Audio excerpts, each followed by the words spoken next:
Let's turn our attention now to brushless DC motors. And you'll see that the topology is actually quite different from a brushed DC motor in the sense that the coils are now actually on the stator and the permanent magnet is on the rotor. So it's like we took our brushed DC motor and flipped it inside out to create this topology. And what I'm going to do is I'm going to pass some current through this coil in such a way that it creates a north pole in the air gap on the top stator piece, and it'll create a south pole in the air gap on the bottom stator piece. Now I'm going to put a hand crank on this motor, and I'm going to essentially rotate it through 360 degrees, as you can see here. And what I'm doing is I'm plotting the torque that the motor is generating as it's rotating. Now I will tell you that I've never seen a motor that had this beautiful of a torque waveform, and it's almost impossible to achieve because you would have to have uniform flux density in the air gap in order to get that kind of performance, and no motor can achieve that. But for the moment, let's just assume that that's what I've got and that that's what the waveform looks like. So right there at angle equals 0, we see that that's not a point that the motor wants to be in because I've got a north pole fighting against the north pole and a south pole fighting against the south pole. But nonetheless, all the force that's being produced on that rotor is right through the center of it, so therefore the net torque is 0. And if I knock it off of that center position by just a little bit, it's going to swing around to this position right here, and that's where the motor actually wants to be, where I have attraction between the rotor and stator magnets. And if I try to offset that rotor from that position, either from a clockwise point of view or a counterclockwise point of view, notice the torque that the motor produces. It actually fights me to get back to that state where it wants to be at, which is, sometimes I refer to that as the happy state of the motor. So the motor's just sitting there, it's all happy and everything, but it's not producing any torque for me. How do I get the motor to actually rotate another 180 degrees? Well, the answer is I need to change the polarity of the currents in my stator coils. So if I do that, what that essentially does is that will now invert the torque curve from its original position. But the problem is, in order to get back to that other angle, 0 degrees, I don't know whether it's going to go in a clockwise direction or a counterclockwise direction. It's actually undefined. A perturbation in either direction could send the motor flying off in that particular direction. So this non-deterministic performance of this single-phase brushless DC motor is not acceptable, and we need to find a way to get around that, and that's done in the next slide. So to get around this undeterministic nature in terms of which direction the motor will want to spin, the solution is we add more phases to the stator. So in this case right here, I'm going to turn on some current to phase A, and when I put a rotor inside that stator structure, it's going to line up in the direction as shown here. Now what do you suppose I would have to do in order to get the motor to spin in a clockwise direction? Well, the answer is I would want to take the current out of phase A and put it into phase C. In particular, in this case, it would be negative current into phase C, and that will cause the rotor to now try to line up with the phase C stator poles. Now this process of taking the current out of one coil and putting it in another coil, it has a specific name in motor control. It's called commutation. And basically, commutation means taking the current out of one circuit and putting it into another circuit. So in this case, I've taken the current out of coil A, I've put it in coil C, and the rotor now wants to align with the stator poles of coil C. And I can continue this commutation process and make the motor continue to spin around following the rotating magnetic field of the stator as shown in this diagram. However, this is not a very efficient way to control a brushless DC motor. In fact, if you look, I'm only controlling one stator phase at any given time, and that means that 2 out of the 3 coils are not being used for anything. There's actually a better way to do it, and let's take a look at that in the next slide. So here I have my 3-phase stator arrangement with the rotor inside of it. And what I'd like to do is to come up with a procedure by which I can drive multiple coils to generate positive or negative torque. So the way I'm going to do this is I'm going to put positive current into all 3 phases of the motor at the same time. And then once again I'm going to put like a hand crank on the motor, and I'm going to spin it, I'm going to rotate it very gently through 360 degrees.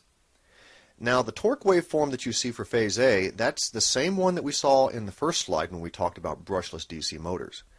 But what you'll notice is that the torque waveforms for phase B and phase C are identical to this. The only difference is they're separated in phase by 120 degrees, and that's because the B and C coils are separated from phase A spatially by 120 degrees. So we end up with torque waveforms that look like this. Now, by looking at each one of those commutation intervals, here's the rule that I'm going to apply. If positive current in a particular coil for that commutation interval will result in positive torque, I'm going to leave it alone. I'm not going to do anything to it. But if positive current in a particular commutation interval results in negative torque, then if I want positive torque, then what I have to do is I have to flip the current over. I have to invert the current for that particular commutation interval for that phase. And then the only one that's left is, what do I do with those commutation intervals where the torque is actually transitioning from low to high or high to low? Well, in this case, I think I'm just going to turn that coil off during that period of time and not do anything with it. So that's the rule. And if I apply that rule consistently to all phases, all three phases, in all the commutation zones, I end up getting a current waveform that looks like this. So now, when I actually rotate the motor through 360 degrees, look what happens to the torque waveform. And as you can see, in every case I have commutation intervals where two phases are contributing to positive torque and one phase is contributing zero torque. That means, assuming that I have torque waveforms that look exactly like the ones shown here, if I add up the total torque in each one of the commutation intervals, it's actually the contribution of two torques from two phases which are perfectly flat. That means that my torque in my machine for every interval at every instant is always going to be a constant torque. Now there's something else that we can notice by looking at the current waveforms that's rather interesting. In every commutation interval I will have one phase that has positive current and another phase that has negative current, and then a third phase which is turned off. So maybe I can reuse that current in multiple phases. For example, let's look at this commutation zone right here, the first one. In this case I've got positive A current and negative B current. So what I'm going to do is to take all of the bar phases, in other words, all of the stator poles that have the winding wound in the opposite direction to create an opposite magnetic polarity in the air gap. And I'm going to take all those bar phases, tie them together inside the motor. And that point is going to be called the neutral point.